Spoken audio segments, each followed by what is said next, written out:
So as it seems, they are setting up Solo Sokoa to be the heir to Roman Reigns' throne as the tribal chief. And Solo looks to be getting a big push in the near future. And judging by the way he came out on SmackDown last week, he carried himself like a natural born superstar. He carried himself like a main event top guy. And Solo, if I'm being honest, yeah, he could be the top guy. He could be a main event player. But let's be real. Dude has not been winning any of his matches. How are you going to tell Jimmy that there are consequences to losing? But you lost all your matches since beating John Cena at Crown Jewel. So how is that any different for you? So you mean to tell me ain't no consequences for you because you lost many, many times? All I'm saying is if Solo says that wins and losses matter. You see, this is where they played themselves here, right? The writing team and Solo as a character played himself. You say that wins and losses matter, but you've been losing. So how are you going to be taken seriously? How are we supposed to take you seriously as a main event player if you lose all the time?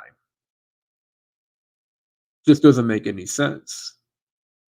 Now we know that Jimmy is the bigger loser at a Solo, out of both of them combined, but it doesn't change the fact that Solo, his win-loss record has been shit since beating John Cena.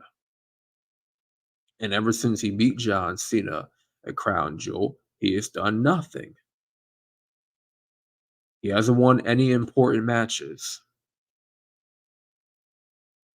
So if Solo is going to be thrusted into the main event picture, if he's going to be the one to face Cody down the line for the world title, he has to start winning matches.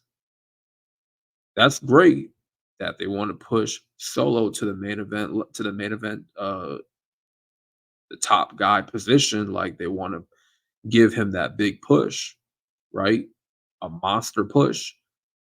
But what comes with a monster push is wins. In order to solidify your monster push, you got to win matches. Solo can't be given this monster push. It can't be believable to the people that are watching if he's losing. So you see what I'm saying? It doesn't make much sense for Solo to flat out say, well, wins and losses matter, and there's consequences to losing, but he has lost all of his matches. But we're supposed to take Solo seriously as um like a monster heel that's going to run rampant on SmackDown along with his so-called MFT, which I have no idea what that means. Sounds a little bit suspect to me, but hey, who am I to judge? Um, Tama Tonga has been an absolute beast since debuting. He's already looking like $1 million. And the way they introduced him into the new bloodline has been perfect. The only issue here is Solo is still a loser. They got to start giving Solo some important wins under his belt.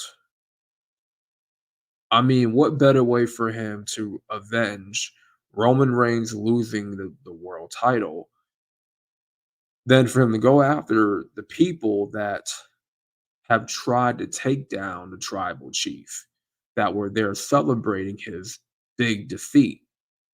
Randy Orton was one of those guys that was celebrating. Solo could try to take out Randy Orton if may be. I think it would be pretty cool to see Solo get a huge win over Randy Orton at some point. But the point is, man, if you're gonna give Solo this monster push, you gotta start winning matches. That's all I'm